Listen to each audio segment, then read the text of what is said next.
mic check, please. Hey everybody, welcome back to the Ducks Unlimited podcast. I'm your host, Chris Jennings. I'm your host, Dr. Mike Brazier. My name is John Gordon. I'll be your host. And I'm your host, Katie Burke.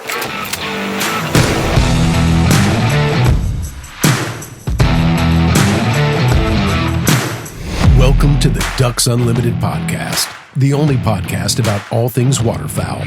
From hunting insights to science-based discussions about ducks, geese, and issues affecting waterfowl and wetlands conservation in North America.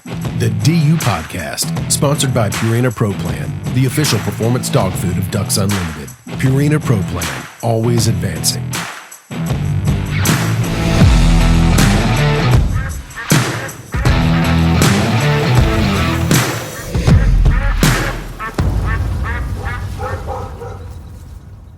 Hello, everybody, and welcome again to the Ducks Unlimited podcast. I'm your host, John Gordon, and when I first heard about an opportunity for this particular podcast, I got really excited about it because it's a bit kind of a crossover. I've never talked to somebody and interviewed somebody who also is a podcast host on their own, and so it's a pretty unique opportunity, and I'm really excited about it. So let's welcome Kyle Green to the DU podcast. Hi there. How are you? Man, how are you doing, Kyle?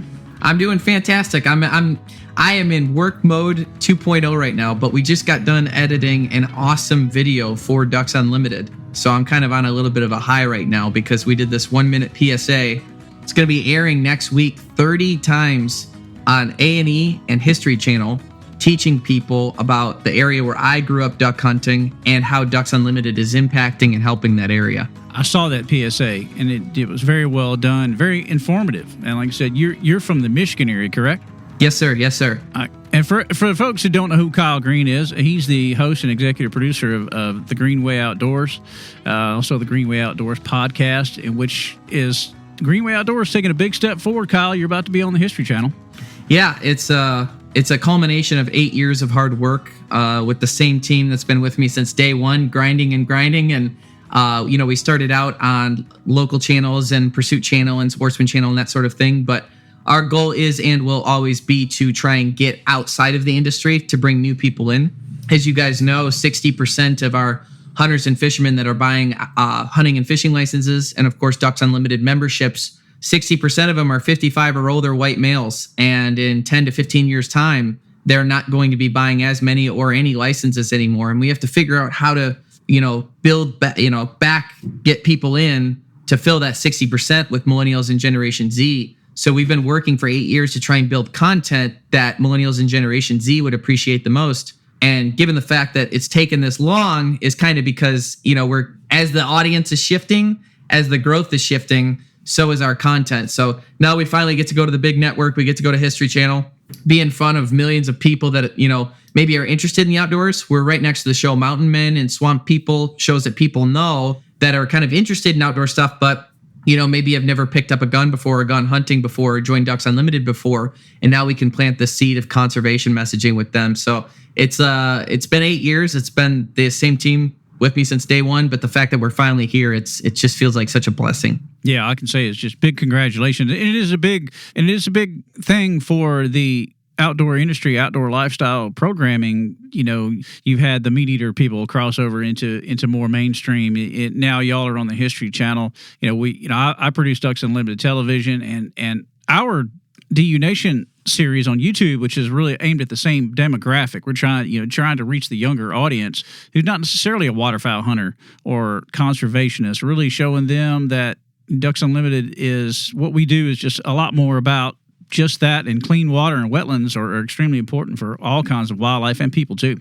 Yeah, and it's a tough nut to crack, right? Historically, outdoor content has just been kill shot shows, low production quality with GoPros, and it just, people got a bad taste in their mouth for years and kind of stayed away from the industry. And I really like your guys' content. I really do. And waterfowling out of everything. I've traveled the world, done everything. Duck hunting is my absolute favorite. And I don't just say that. I say it over and over again in podcasts, interviews, and everything like that. They're like, oh, out of everything you do, what's your favorite? I like it more than hunting access deer in Hawaii. I like it more than moose in Maine. I like it more than everything. But I like the way your guys' content is produced. And I like, obviously, the Ducks Unlimited messaging. And you guys have one of the most recognized logos ever which is also super beneficial to you guys. But yeah, it's reaching that younger audience. They want to see things different. They like short form content, but they also like high production quality. If you're going to hold the attention of millennials and Generation Z, your production quality needs to be extremely high, and you've got to be telling a story that they can tie to.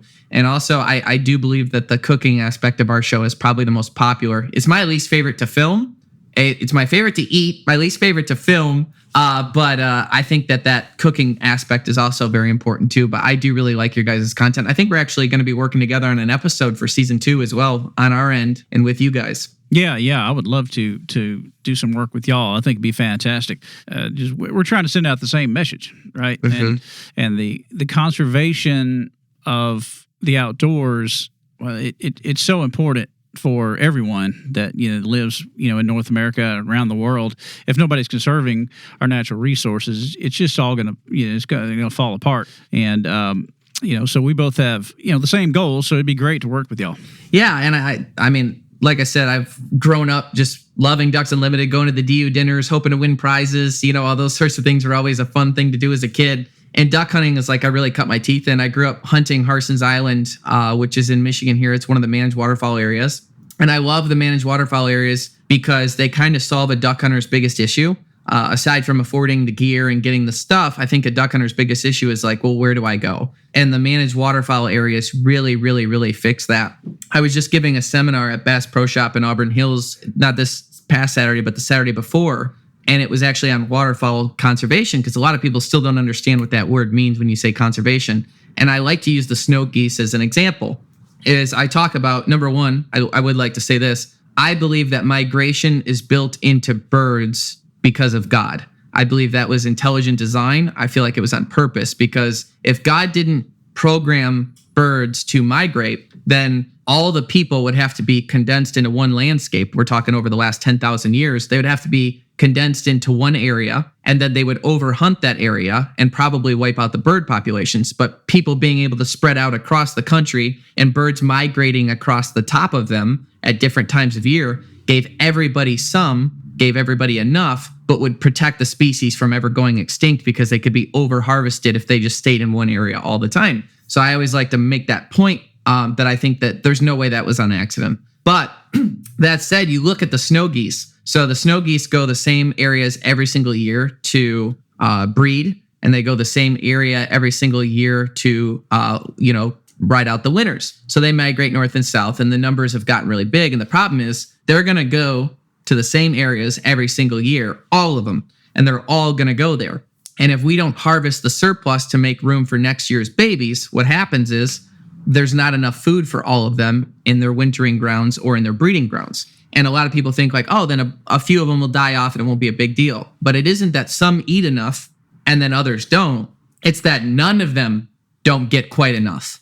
And if that happens, we could have an absolute population bust. So we have this giant, robust population of snow geese, and they could be gone inside of a year or two because of a population bust. So it's up to hunters to harvest as many as possible. And, you get that message to someone, a soccer mom that's never heard that before. And it's like, there's so many of them. Why do you got to kill them? Do you even eat them? That's mean. And you talk to them and you say, listen, if we don't hunt them even 1 year or 2 years, they could all go away. And, it's not that long ago in the 60s. Now there's Canada geese everywhere in Michigan. But in the 1960s, it was like rare to see any, so that could happen at any time. So I like to teach people about that. It's like Ducks Unlimited is so focused on making sure that the ecosystems are correct, that the marsh areas are covered, that we own these properties, that they're maintained, that they're protected, so that the room is there. And then it's up to the hunters to make sure we're doing the harvesting. And it's up to the Department of Natural Resources, who we have to hold accountable. You cannot let them just go rampant because you have to hold them accountable. Because it takes all three of us to make sure that the duck numbers and the geese numbers continue to grow. But the snow geese is a perfect example of at any given year, we're a year or two away from them just being gone. That's a very good point. And it's right. And the snow goose is kind of near and dear to my heart. I've been hunting snows. Wow, let's see. I think my first snow hunt was 1981, somewhere in that range. I'm dating myself here, but I got transplanted to Houston, Texas, when I was a kid, and I've said this on this podcast before because I've had guys on from Houston area where I grew up at, talking about the snow goose and how we've watched the population grow so much over the last 20 to 30 years. It's a conservation success story on its own, but you're right. Without hunters keeping that population more in check, they could really, like you said, have a major collapse at some point. Exactly. And it's something that we have to be scared of. It's without, and that's why they've taken, I just saw I was at Bass Pro Shop the other day, and they had this gun set up for snow goose hunting, and it had the big extended bottom there, so you could hold like 19 shells in it at a time. And people, may think this or think that about. They're like, oh, why do you need to kill so many of them? First of all, they're not bad eating. I want you to verify that with me. Do you mind them or no? I love them, actually. Yeah, and I don't think they taste all that different than any other goose or duck. I really don't. They don't. And I've talked about this with some of my fellow guys from back in the day in Texas. How in the world did that perception come about? The word sky carp makes me very upset. I haven't heard that. And I've heard that used for snows for years, and it's like people are like, "Oh, you don't eat those things, do you?" And I don't know where it started. I don't know who started it, because we always held them in very high esteem. Because the snow goose is a very worthy adversary. They are difficult to hunt. The adult population has gotten so old at this point. You're talking about birds that have been up and down flyways 15 years.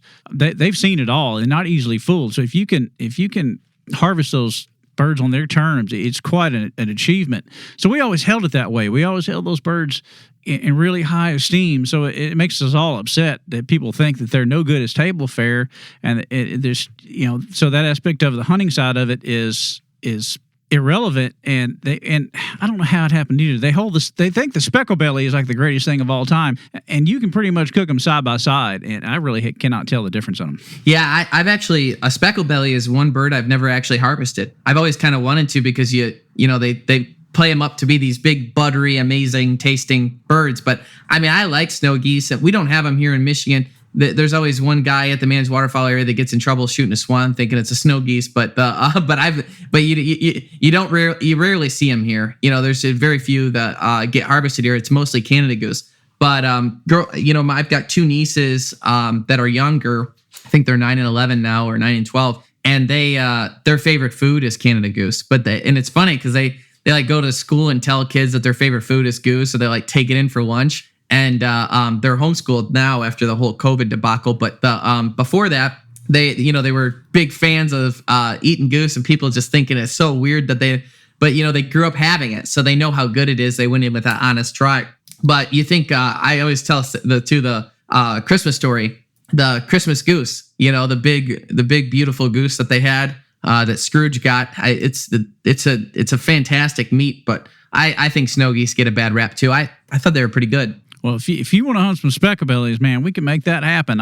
I've got a spot in Arkansas that literally thousands of specks come through there on a daily basis. So we can make that happen. I'm gonna grab the Boss Shot Shells bus, and we're all gonna jump on board and come on down. I'll bring the shells. Okay, that sounds good, man. That's right. Being in Michigan, I'm sure you probably got a relationship with the folks over there at Boss. Oh, they're amazing people. I mean, number one, they're like a family. They haven't been around that long. I think they got started in 2018, but their product is superior. I got to go there, and Brandon, the guy that started the whole thing, he walked me through the process on how they make the shells. And one of the most fun, one of the best afternoons we had was taking a box of a bunch of competitor shells, and we were feeding them through. And basically, they've got two lasers set up in this tube. And it shows basically when the pellets cross one and they cross the second, that tells you the exact speed of how fast they're going. And the Boss shells were so consistent; they were within 5 feet per second each. And then we were running all the other brands, and they were hundreds of feet per second off. So from that consistency standpoint, and their new wadding that they put, I'm very passionate about that. I'm a nerd when it comes to shotgun shells. So you just opened up a can of worms. But on top of that, they have the new War Chief shells with the buffering in them. And what happens is we're doing all these tests in the field. I told you I'm a complete nerd. And we're doing this test in the field where you're shooting gel blocks. Almost none of the other shotgun shells, all the other competitor brands, the back 1/3 of their shot string wasn't even penetrating the gel. And that's because the gunpowder that's used in all the other brands is deforming all of the back 1/3 of the shot strand. So the pellets are just getting the gel block and falling off. And the problem is, if you're a subpar shooter like myself, when you always end up hitting the birds with the back of your shot string. You know what I mean? And you need those pellets to be effective. And what was interesting about Boss is, with their density being basically what lead is, you're able to use any choke tube you want, but all of the shot was going through the gel block, all of it, because the buffering is keeping from that back strand from getting deformed. And seeing that and how they get copper to stick to bismuth, it's just, and those new war chief loads, I'm passionate about it because they really, really, really are the best. And the fact that they're in Michigan here is great, but they're like the nicest people. And I like their direct-to-consumer approach, because somebody might look at their box of shells and think they're more expensive, but if you compare it to any competitors that are even using anything like what they are as far as the actual ingredients go in making the shells, they're cheaper than everybody. So I'm a big fan, if you can't tell. I can tell. I've interviewed Brandon before. I do some writing as well, and Brandon's a genius. Brandon's a genius. He's a ballistician, and he really has dived deeply into what makes a shot shell tick, and he's made a really strong product. There's the proofs in the pudding. It's interesting that buffering when I was a kid. So I grew up hunting. I first started hunting ducks in late 70s. So when I was a kid, the buffering thing was a big deal. And then all of a sudden, it just seemed like it disappeared forever.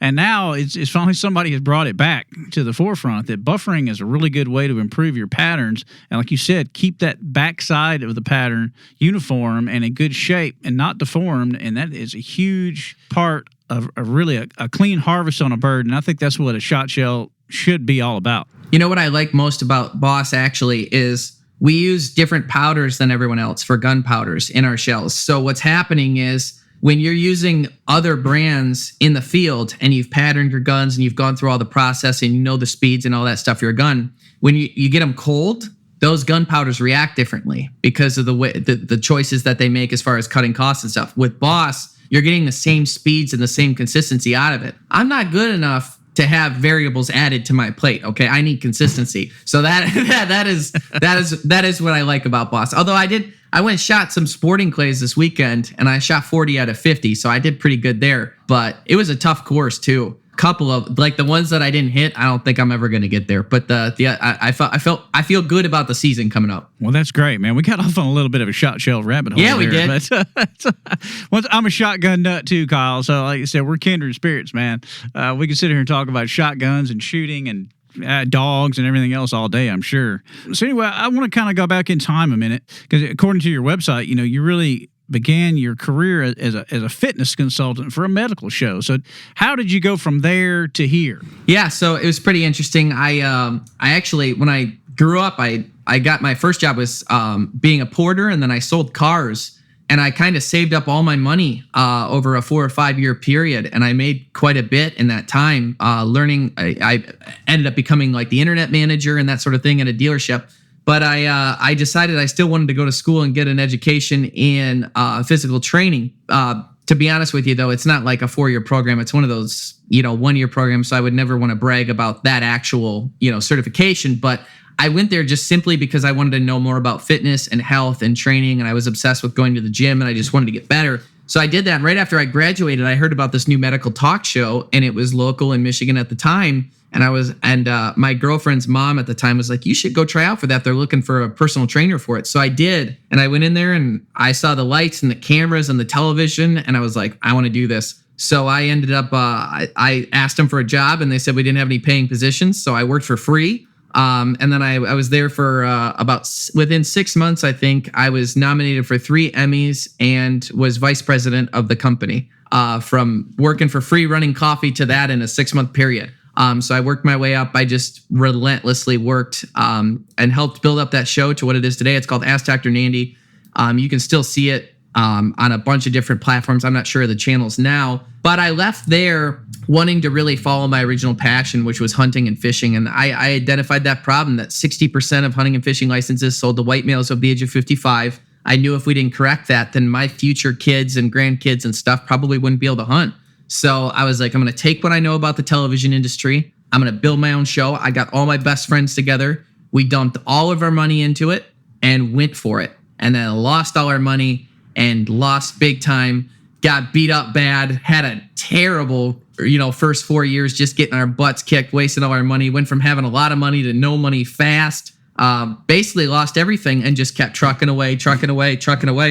And the team, like I said, this will probably be the fourth time on this call I've said it, but same team with me since day one, and we just gritted through it. And we just woke up every day. How can we improve? How can we get better? How can we be the best? And how can we make sure our production quality is so good that the big networks can't ignore us? And up until recently, we hadn't really reached that goal, but now we have, and we have great partners like Boss and others that have helped take us to that level. Man, great story and a great point. Man, you can just go through so many success stories throughout time, and it's like, man, we just the underlying theme is we went through some bad times and we never gave up. And that's kind of the story of Ducks Unlimited too. In a lot of ways, you start out as a fledgling organization in the 1930s, and just persevered. 87 years later, still going strong. And so it's a very, very important thing for people to learn that if you've got a dream, you pursue it and keep after it.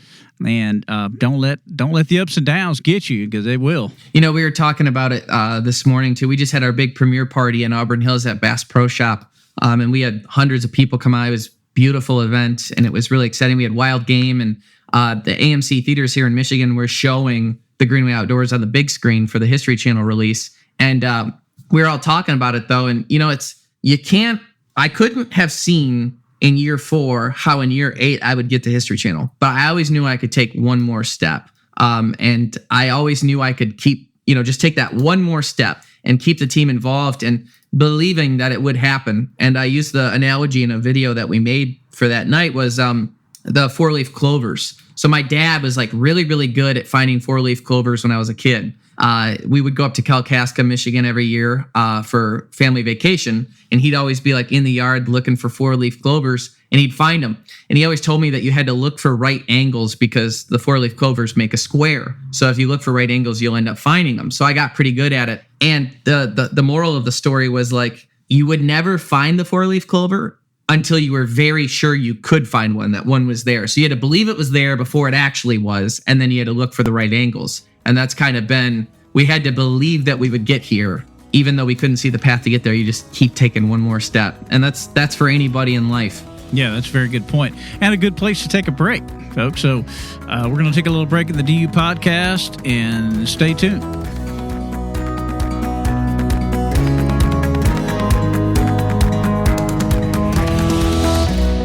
Stay tuned to the Ducks Unlimited podcast, sponsored by Purina Pro Plan, after these messages.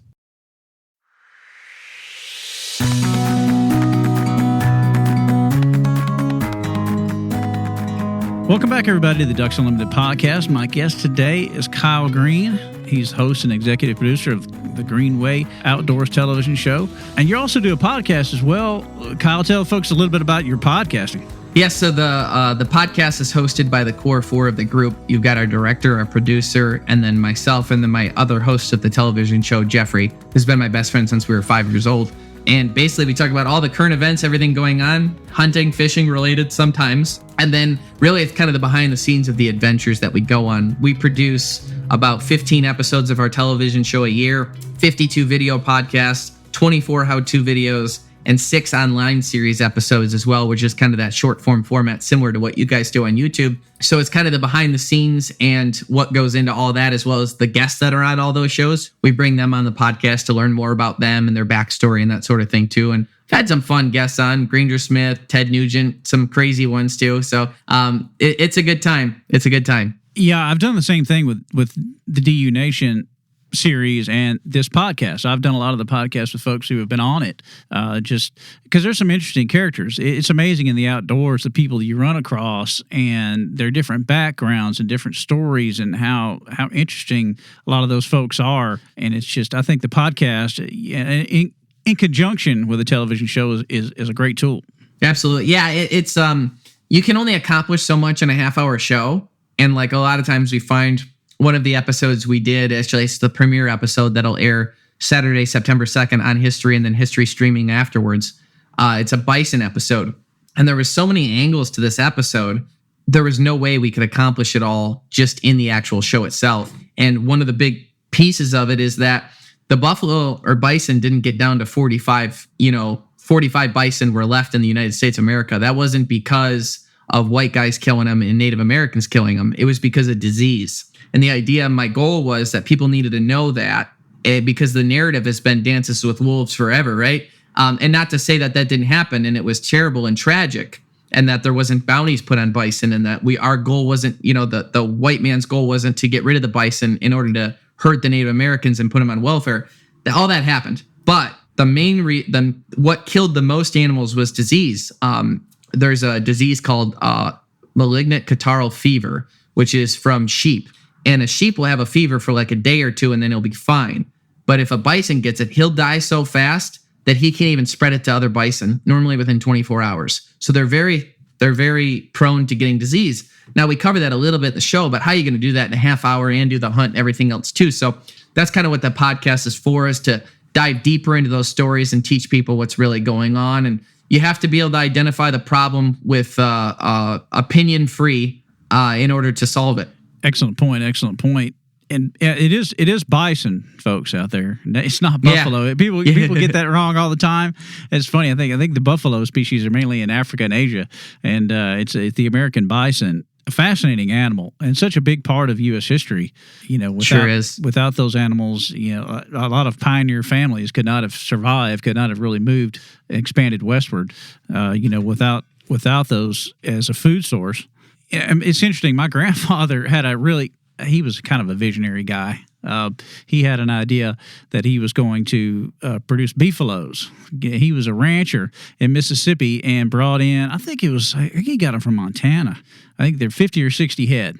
And my mother tells me the stories about that. There's cattle and then there's bison and how aggressive that those things are, and the fact that you did not want to tangle with them because they were coming at you, and so don't get them confused. But what happened with that was once again, climate, disease, and everything. It was just too hot down here, in the South for those bison to really survive and thrive, and they just I think all of them ended up expiring before it was all over with. But that's another story. But there's all kind of stories like that out there of folks in the outdoors. Speaking of my grandfather, we'll go back to shotguns for a little bit. And this was a podcast. I looked at it, and the title of it caught my attention because my grandfather was a big time quail hunter. Back when the bobwhite quail here in the South, in the state of Mississippi especially, they were prolific. And of course, over the years, farming practices, different things have happened, and the South has lost most of their quail. But my grandfather was a wing shooter. He never was a big game hunter at all. But his favorite gauge was the 28. And you had a podcast called the 28 Gauger. And I was pretty intrigued by that. I said, okay, I got to listen to what they have to say about the 28 gauge. No. Because, but my grandfather wasn't one of those guys, right? He wasn't, trying to say, oh man, he just really liked, light, quick shotguns for bobwhites. And so he just kind of fell in love with that gun. But, and I get what you were saying about it, but, I don't know, man, I'm such a fan of all the way through I've got 10s, 12s, 16, 20s, 28s, but tell us a little about the 28 Gauger. Yeah, that's I'm as red as can be right now. I'm blushing. So the premise was this: in the hunting and fishing industry, I say that there's two types of people, and there's one type of person in the outdoor industry, which I'd like to think is a lot of them, and I'd like to think they're the bigger portion. It's the nice people that will do anything for you. They're the people that will invite you out to shoot speckled bellies in Arkansas. They're the people that will go out of their way to lend someone a hand or give advice and help them in any sort of way. And then there's the other type, which you often run into when you go into an archery shop or you go into a gun shop and you don't know everything, so you're an idiot. And they treat you stupid and they talk down to you and they belittle you and they're secretive and they don't want people in the industry and they want to keep people out of the industry and they want to hog it and that sort of thing. That there's that other group. And something we've noticed with a lot of them is, and we were in Maine hunting moose, and this guy was like, you don't need anything bigger than a 243 to hunt moose. And I'm like, that's a irresponsible caliber choice. It's just like a stupid thing to say. It's a dumb thing to say. And the problem is, and we were explaining it to the guy Chuck that we were with. We're like, yeah, this, like, you ever notice like that group of people that always talk down to everyone?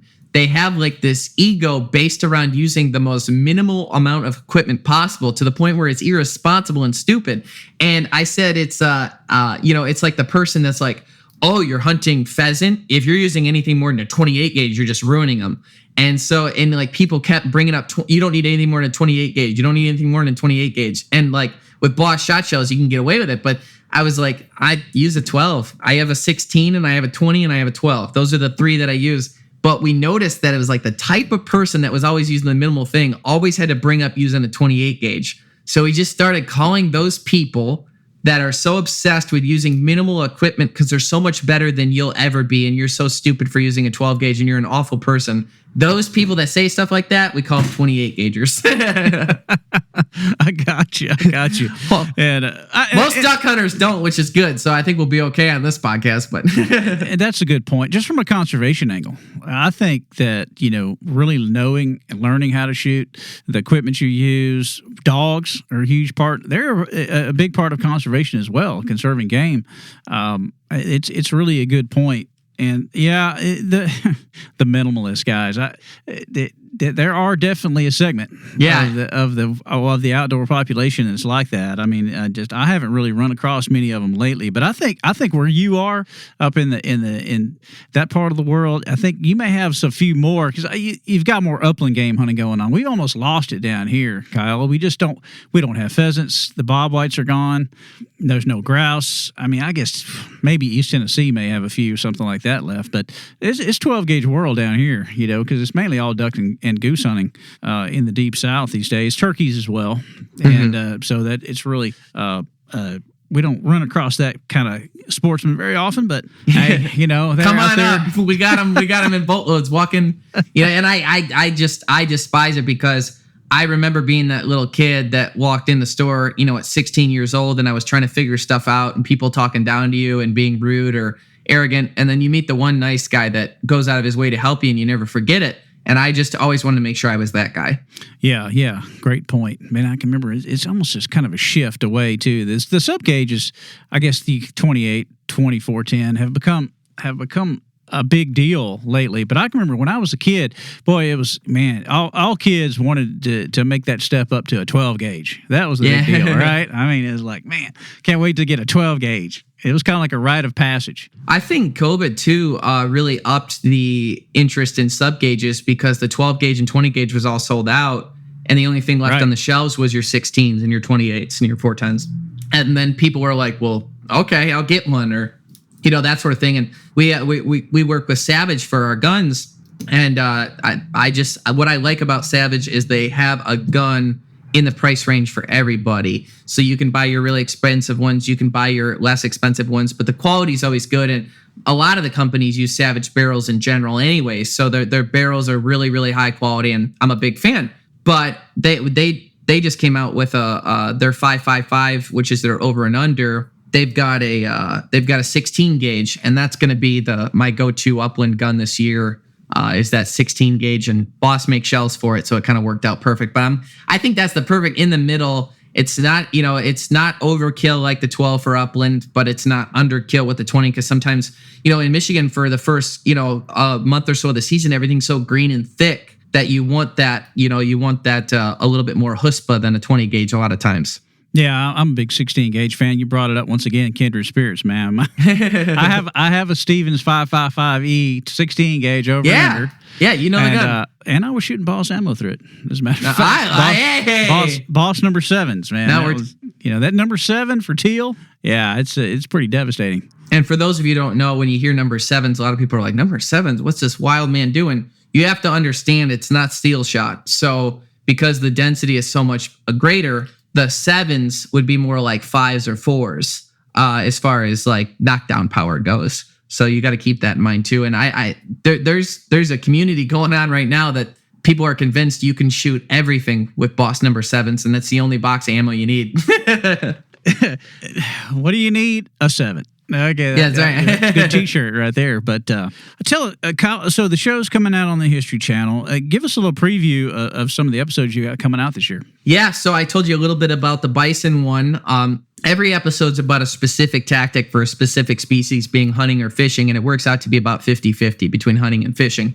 But the goal is to basically educate people on a conservation message that's happening with each one. So we did a turkey episode with the National Wild Turkey Federation, and we did a controlled burn. So they trusted me with matches, which is crazy. But we did a small forest fire in order to talk about creating new habitat and that sort of thing. And then we did turkey hunts in South Carolina, which is where a lot of the source birds went when they planted them all over the rest of the United States when the turkey was almost extinct everywhere else. So those birds are real smart. Just a heads up, I wouldn't go there, but go to the descendants of the dumb ones that got trapped and moved. That's the ones that you want to go after. But we did that. We went to Maine. And in Maine, this was super interesting. We did a moose episode, and we went to this area, 1,600 square miles, which is like more than you can imagine, of land owned by a paper company that's managed by their Department of Natural Resources there. And basically what's happening is 80% of all moose calves are dying of blood loss from ticks. So think about how much blood loss would have to come out of a moose in order for ticks to kill them. So you're talking tens of thousands of ticks getting on each animal and killing them. 80% are dying right now. And the problem is they've tried everything. So they actually have to go in, and it's species specific, the ticks. So they have to go in and kind of wipe out all the moose, let it settle down for 2 or 3 years, let the ticks die off, and then reintroduce moose. So we're there for that. And it's very strange because they want you to shoot calves and cows mainly, and then you could shoot a bull if you see it. It's very strange to be in that environment because we ended up getting a cow in the episode. I can say that. A big one, actually, the biggest one shot. We were like a few weeks or months into the season. We actually shot the biggest cow that year so far in the state. And I don't know if it ended up being number one still or not, but it was a very big cow. But she had a calf with her, and it was just very hard emotionally to figure, like everything in me was saying, don't shoot, don't shoot, don't shoot, but you have to. And if you let them go, you're prolonging the problem with the ticks and you're killing off other moose by not killing them. But it was just strange. And then once we got the cow, we told other people, and then they were going after, they're like, where was the calf? Where was the calf? I was like, geez, we put that poor thing in the Hunger Games. But the numbers are just, sorry, it's a little dark, but it's true. But the whole goal is like they have to wipe them all out and then reintroduce moose after the ticks die. And if we don't solve this problem quick, those ticks, right now it's species specific, but they might get creative if we give them time to continue to evolve and figure things out and start getting on deer and that sort of thing too. So we have to do it quickly, and you're saving future populations by doing it. So that was really strange, but so we really try and get into deep conservation messaging. We went to the Everglades and we hunted pythons. There's 250,000 pythons right now in the Everglades. They're completely destroying everything. 99% of every animal with fur is gone. And for a while, 2 species per week were going extinct. And the only reason why it's gone down to 1 or 0 per week right now is because we're running out. The Everglades are dead. The Everglades are gone. There's nothing with fur anymore, and nobody knows it. Nobody's talking about it. It's like you see on the news, like, oh, the python people are going out and getting pythons. How cool and fun. We have to stop this invasive. No, they've decimated everything, and they need to change the laws there so more people can access the Everglades National Park and wipe them out because everything's gone. They need to go in and blast those things. But we weren't even allowed to use guns because we're in the Everglades National Park. We had to catch them by hand. Do you want to go catch a python, a 15-foot python that can kill you by hand? Meanwhile, there's only like 8 people that have access to the Everglades National Park. So we're also sounding the alarm on stupid things like that to try and get more people involved, to try and change the narrative and use common sense when it comes to conservation. So that's another. So we're hunting moose, we're hunting pythons, we're fishing for. We went up to remote Idaho and we ice fish remote lakes, and the conservation story there is the cutthroat trout. The Yellowstone cutthroat, they're taking them out of the rivers and stocking them in these remote fishless lakes to get the DNA spread out so that if the river gets knocked out, the species isn't gone. We're talking near the South Fork and that sort of thing. A lot of people know the Snake River. So we went to all these remote lakes where they did all these stockings, and we traveled there by snowmobile 40 miles into the mountains in order to get there and see if the fish stocking had worked, so that they can advertise it to locals who are trying to get away from the tourists on the river. This is for this upcoming spring season. So that was really fun. And just everything's a conservation message, high energy, high octane, high adventure, crazy, cool environments, just getting out there and getting after it. Man, Sounds like a show I'm going to have to watch for sure. I hope, like I said, I hope you will. as being a storyteller too, I love the fact that y'all are really diving deep into issues that are problems. Man, the tick. And once again, it may be ticks and roaches left after the nuclear war, right? Those things are the most resilient thing. And you brought up controlled burning. That's a huge aspect of conservation that people have really forgotten about. The fact that Mother Nature used to control a lot of that. There were, wildfires would clean out underbrush, clean out all and really improve the health of forests and really control a lot of things like ticks and other insects. And man, now you're controlling the fire in most places, and so it's not allowed to happen. So you've seen like species like ticks really explode. What baffled me was what we learned from the scientists was they couldn't believe going into the research, they wouldn't have anticipated this, how many fires are caused by lightning strikes. But now when a fire happens, like you said it, we put it out. A fire happens, we put it out right away. So all these burns that would have happened aren't happening. And that was kind of, I question everything. I trust nothing. I have to get to the bottom of it. And when we were looking at the turkey and we're talking about the controlled burns, I'm like, there was turkeys here long before we were doing controlled burns. So what's the deal? And then working with the NWTF, we discovered, we're like, oh, okay. So there was all these lightning strikes causing all these fires. Now that doesn't exist because we put them out when it starts. And on top of that, we have all these cities built up. So even when the fires happen, they can't jump and go as far as they normally would have. So everything is just so minor. And then you have to go in, you have to clear this out. Otherwise, you're not going to have the turkey populations you want. So it's very interesting. Yeah, it is. It is. Fire is a really great conservation tool, and it's used well throughout the South. Control burns really help make quail populations, turkey, whitetails, all of it. It's like I said, that was Mother Nature's cleansing product, so to speak, with lightning and fire. That it really helped it out. It made me think too. Is like we talked about man inventing fire, right? And it was like, well, did they know it existed before they figure out how to make it? Well, based on the research we did with all the lightning strikes, they must have seen fire. But they probably weren't. Whenever they did, it was probably like, oh no, not like let's, put a piece of meat on a stick and try it out. You know what I mean? Yeah. They're probably like, oh crap, every time it happens. So it's just interesting how they learn to control it. Yeah, I'm a big history buff, man. The evolution of a lot of things is pretty fascinating to me about how, we harnessed fire or domesticated dogs. I'm a big dog guy. The fact that you turned a wolf into your golden retriever. Companion. Yeah, that's it. It's like, man, how did that happen? Right. And it's pretty fascinating. It's pretty fascinating. Yeah, you look at a Yorkie. You know what I mean? Right. Like, how the heck? Dog breeding is pretty fascinating to me too. And it was interesting. You said golden retriever. That's what I have. Oh yeah. Yeah, field bed golden retrievers are a passion of mine. They're such wonderful dogs. It's a field golden. Mm-hmm. Yeah. So talk about the difference. I know the difference, but that is because I'm really looking at that right now as field goldens. So I want to hear your thoughts on it. Okay, so the Labrador, started in England, and it was really the English aristocracy that developed the Labrador Retriever into a lot of the dog that you see today. But there's, in Scotland is where the Golden started, and the Golden Retriever started out as a mix of different breeds that they brought together to create.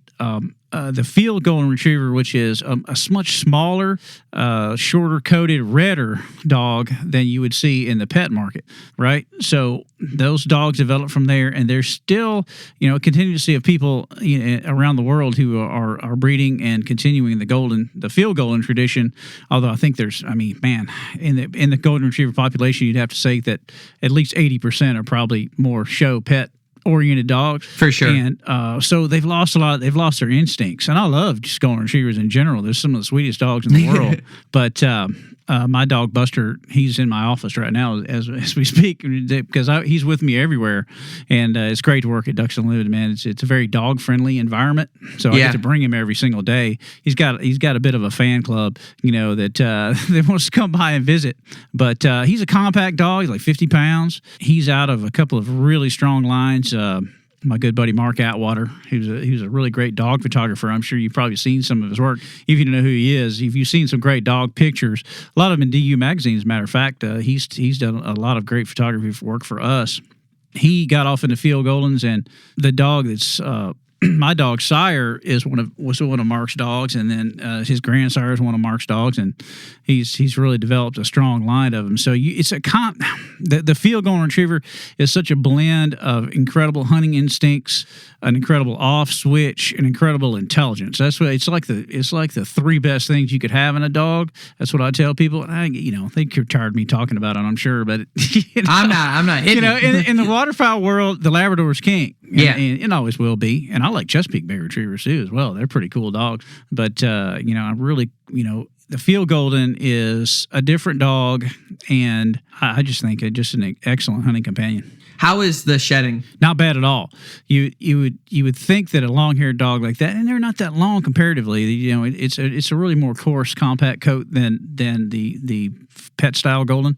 So I would say it's the worst shedding dog I've ever had in my life was a German Shorthair. Yeah. She shed like wildfire. Yep. And the shortest coat of any dog I've ever had. So there's no correlation, I don't think, a lot of times to the coat length and shedding. So I would say I've seen labs shed a lot worse than those golden retrievers. I grew up, I had a Lab and Springer Spaniel mix when I was a kid, and he shed quite a bit too.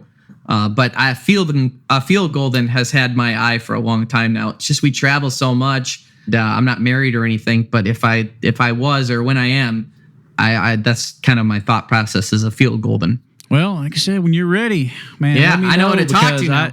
I'm into. We'll talk it over world. at Speckled Belly Camp. That's it. Come to Speckled Belly Camp. We'll get Mark over there as well, and he can bring. I have my dog, and he can bring a couple of his dogs. I think he's got. Wow, what's he got? Five or six at the moment. When's the season down there? The spec season will open late October, and then it'll run concurrent with ducks pretty much the whole way. So we definitely can work that out, man. December, January, you're going to be in and out. I'm going to be in and out, but I'm sure we can come up with some dates that'll work. I'm in. I would love that. All right. Yeah, we'll do some cooking too. We'll do it. Do some cooking too, man. I don't think I mentioned that, but in our show, we've got a beautiful studio kitchen here in Auburn Hills. And every episode, we cover that conservation messaging, but we cook everything we get every episode. And we try to do like a 5-star cool recipe that you get at like a restaurant, not something that's just throw it on the grill. And, we're not making poppers for Dove. You know what I mean? We're trying to mix it up a little bit. Man, that's a great point. There's so much more to do with wild game than just people know like that, right? Wrapping bacon. Yeah, wrapping and bacon, throw it on a grill. Well, okay, that's good. But there's a lot of other ways to do it. There's a guy that, man, you really would love to need to meet. It's the chef down at Spread Oaks Ranch in Texas. I've done quite a bit of filming down there with him. His name is Rick Rosser. And Rick is a huge farm-to-table guy. I mean, he really doesn't want to prepare anything that doesn't come off of that ranch. So he's, from, man, his charcuterie boards are the most incredible thing I've ever seen. He'll have meats on there that have been aging for over a year. Wow. He's serious about it. Rick is a great guy. We'll have Rick on DU Nation again coming up soon. Let's see, we're filming September 11th with him and another chef down there for teal in Texas. But yeah, we need to get you down to Spread Oaks, man. You and Rick get in the kitchen, man, and just go nuts. I would love that. I would absolutely love that. We leave September 11th. We're doing a bear hunt in Maine, and we're going to be working with Amish people there. And we're working out all the details on how we're going to film them from the back, but never show their face, but have them, they're going to teach us how to make soap from bear fat. So I'm pretty excited about that too. Man, that's awesome. Yeah. I think it's in Pennsylvania, and I've thought about doing a film on this, but once again, they're not really friendly on filming. But we have an Amish Ducks Unlimited chapter. Oh, really? Up there, yes, we do. And man, and they're big time fundraisers. They really are. So it's just like I've been trying to explore that angle. How would I really get those folks to really agree to be on film? And I'm not sure that would happen, but it's been an idea of mine. It's been a weird conversation, to be honest with you, and I can't talk to him on the phone. So the guy Chuck that we know that lives there, he communicated with him, and basically they were like, you can't talk to somebody else's wife. So a man can't go talk to another man's wife. So I can't do that. But there's a couple women that aren't married, whether they're widows or whatever it is, and I could talk to them, but I can't show their faces on camera. So I think what we're going to do is film over the back while they're explaining to me how to do it, so they're there. And I think it gains an interesting angle too. And we're also going to cover why they don't want to be on camera, because it's not that they're just camera shy. It's that they don't want that. They don't want that credit, or say, to my understanding, it's They don't want. It's like a way of bragging or a form of attention, or I the words escape me, but something like that. That's why they don't want that a picture of themselves. But yeah, it's. I'm not saying it correct, so don't quote me on it, but it's something like that. Gotcha. But yeah, so we're gonna do that, and then and I guess Chuck was like, just so you know, like the guys there are gonna razz you big time. I was like, why? He's like, because you're doing a woman's job by making the soap, so they're just gonna be ripping you up. And I was like, well, so I don't know what the hell I'm walking into, to be honest with you, but it should be interesting. Yeah, that will be interesting. Maine, we did a Ducks Unlimited television episode there a couple of years ago. It was really great. That's a beautiful part of the country. It really is. No, you know, I've been to 42 states now, and the two sleeper states that nobody talks about that are my favorite is Idaho and Maine. Bill, you brought up Idaho. I've got some contacts out there, and talk about great waterfowl hunting. Idaho has got it. The Snake River. You've got a lot of big wetland areas. Ducks Unlimited has been really active out there in the West over the last decade, really helping develop those kind of projects. But Idaho's a state. Oh man, beautiful place, incredible big game, waterfowl, upland. It's really got it all. Fishing. The Department of Fish and Game there is the most impressive that I've run into yet. They are so scientific based. They are so focused on doing exactly what the consumer wants. They put out surveys every year and say, hey, these are our ideas. Which one would you like to fund? And they ask the people buying the hunting and fishing licenses, and then they do the project specifically based on that, all science-based. And I was seeing interactions between the Department of Natural Resources there and the fishermen, and it was amazing. And I was like, man, oh man, I wish we could replicate that in every state. If we had them in every state, the United States would be so much better off. Brett High is the biologist that we worked with. Wonderful human being, passionate about his work. Man, that's fantastic. It's really great to know that a lot of, that kind of scientific presence is out there, because we here at DU we've got some of the smartest people I've ever met. Are in these come in these halls. They have such a passion and such knowledge about how to develop wetland areas, how to help waterfowl really sustain and thrive. It's those folks are just fascinate me. They got more brain power than I do, I think. We had a video just go viral on TikTok, and I'd like to ask you. It's a bit controversial. Can I ask you your opinion, or should I leave it off? It's up to you. Yeah, I mean, if we have to, we'll cut it out. Okay. So I've got a question for you then, and we had a video that just went viral here on TikTok, and in Michigan, it is illegal to hunt sandhill cranes. So no sandhill crane hunting in Michigan. The thing is, we have an incredible population of cranes. And if you asked any human being here, what do you see more of, turkeys or cranes? Everybody would say cranes, no question asked. When you see birds in a field, it's probably cranes here. Like even right now, if I went out here and drove 5 miles, I would probably see 50 cranes. So we have a big population, but yet we can't hunt them. Now, what's interesting enough is the population's gotten so big that the government, the DNR, is actually issuing kill tags to farmers to harvest them because of crop damage. So we have plenty of tags to give out crop damage tags and shoot the cranes for that reason. But it's illegal to eat them. So they make the farmers burn or bury them.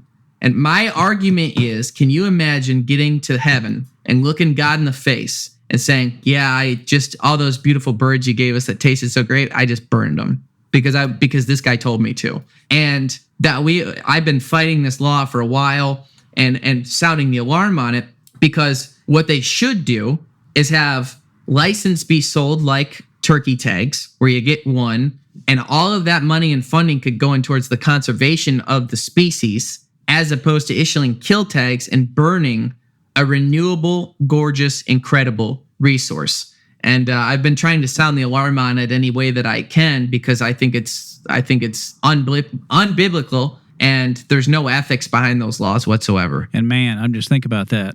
because in my experience, the sandhill crane is table fare among the waterfowl species is unmatched. Yeah. It's unparalleled. So to think about the fact that they would require you to burn them, oh man, and my grandfather would be rolling over in his grave because he taught me from a very, very young age, if you are going to harvest an animal, it is your responsibility. If you don't eat it yourself, you need to make sure that it's used. And I've always taken that to heart from day one. And I think it's a great conservation message if to utilize that resource, because it's just, you're being very disrespectful to the game by doing that. Yeah, and there's like a disconnect there, right? Like where they're so adamant about not having a hunting season, and the argument behind it is they look similar to another bird that is endangered. I get that's one of the biggest arguments I've heard towards it, which I can understand. But there's plenty of ducks that look like ducks you can't shoot. How many of us have pulled up on the wrong bird and had to go, oh no. You know what I mean? It's all happened. Like, no, don't shoot. It's not what you think. I just think it's important that we get the word out there about the sandhill crane. I'd like to see a season put in place where we sold licenses that raised funds to actually help the population grow. And given the fact that we're in the flyway too, it would be helpful to sandhill populations overall if we sold that license here. Agreed. The sandhill is a fascinating bird. We just had a DUTV episode come out a couple of weeks ago. Our chief fundraising officer, he goes every year to the Lubbock, Texas area and hunt sandhills, and it's a great area to hunt them. But Texas has always embraced the hunting of sandhill crane. Although you were talking about being confused with another species, at one point in time, I think it was below I-35 in the Texas coastal region, crane season was never open because the fact there were whooping cranes around. That was the bird. I could never remember if the word was right. I've been up close to whooping cranes, and it's just, man, I don't see how you'd confuse them. It's a much bigger white bird compared to a smaller dusky gray bird that has a different call. So it just, I'm like, I'm not sure how you really confuse that. We're also the only state without a dove season, so I mean that's okay. We're not allowed to hunt we're not allowed to hunt doves because they're a songbird. Oh man, that's rough. Yeah, the number one harvested animal on the face of the earth. We're not allowed to hunt in Michigan. So, man, I got some DU Nation stuff coming up in Texas, and we're going to talk about white-winged doves. And we're going to hunt white wings and the fact that how the white-winged populations in Texas have expanded over the years, and now there's special seasons. That when I was a kid, they were only able to hunt white-wing in the valley and in Mexico because their range wasn't expanded beyond that. And so it was a very South Texas thing, and now it's white wing. They've got 6 days of special white wing season in the South Zone that so you can really expand the harvest of it. And I think the numbers I've heard this year that in Texas, I think it's 11.7 million white wing this year. So they had a really great hatch this year, and morning doves too. I think the morning doves are up like 40% over last year. But man, I can't even. Dove hunting's been such a big part of my life. It kind of kicks everything off. That man, I have to move out of Michigan. I think I just. I love this state. I love the seasons. I love the adventure here. I'll never leave. But I've got some things to fix up with our laws here. We've got a deer bait ban here, which is incredibly ignorant.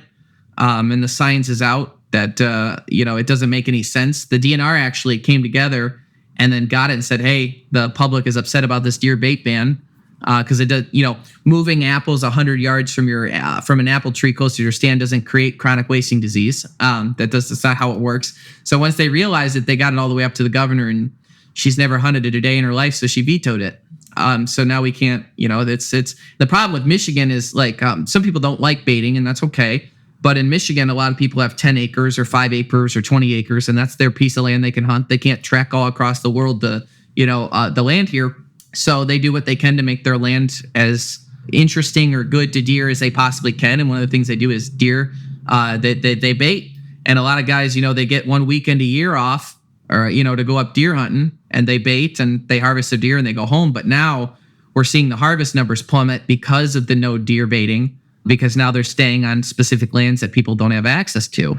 And so now the numbers are going up, but somehow that makes chronic wasting disease okay. Having a bunch more deer on the landscape making out with each other 24/7, that's not a problem. But moving some apples, it bothers me a little bit because we've got some laws to clean up here. And that's part of it. That's why I like DU, is because you guys are so science focused. And then all that science pushing happens. And then that information is given to the hunters and the Department of Natural Resources. And you have great people in the Michigan DNR, like John Darlin, the people we worked with in the DU video and manage the Harson's Island waterfowl area. They work with you guys. Thank God for the information that you guys give them so that they can make educated decisions. So because of Ducks Unlimited, I have no problems with how the waterfowl is managed here. I think it's managed very, very well. And we just need you guys to branch out and handle every other animal, and then we'll be good to go. Well, we make a point that what we do is beneficial to really all other wildlife and people too. But I don't know, Kyle. It may be a stretch to get the administration to really want to move away from into different things than the waterfowl. But anyway, man, this has been fantastic. I sure appreciate you coming on the DU podcast, and we're really looking forward to watching the show on the History Channel. It's really exciting. Thank you so much. Yeah, I hope everyone will tune in every Saturday at 9 a.m. and 9:30 a.m. Eastern Standard. Check your local listings. But every Saturday in September, there'll be 2 brand new episodes back to back. So either set your DVR, check it out on Hulu, and everywhere else, you can find History Channel. Excellent. And once again, man, we thank you very much for being a strong partner with Ducks Unlimited and partner in conservation. We're all in this together, and we just got to keep on pushing it forward. Amen. All right, folks. Once again, thanks for listening to the Ducks Unlimited podcast and supporting wetlands and waterfowl conservation. Thank you for listening to the DU Podcast, sponsored by Purina Pro Plan, the official performance dog food of Ducks Unlimited. Purina Pro Plan, always advancing. Be sure to rate, review, and subscribe to the show, and visit ducks.org/DU Podcast. Opinions expressed by guests do not necessarily reflect those of Ducks Unlimited. Until next time, stay tuned to the Ducks.